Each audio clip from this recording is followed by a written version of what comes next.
আমি একটু মজার ছলে পাখিটাকে শীষ দিয়ে ডাকছি, আর পাখিটা কিন্তু সেই আওয়াজটা শুনতে পাচ্ছে আর মাঝে মধ্যে আওয়াজও করছে।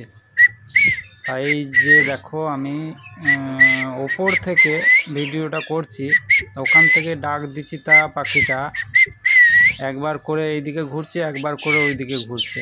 আর ওর পাশে যে আয়নাটা আছে, আয়নাটা কারণ হচ্ছে ও একা, তো ওর নিজের ছবিটা দেখে মানে ভাববে যে আরও কেউ আছে।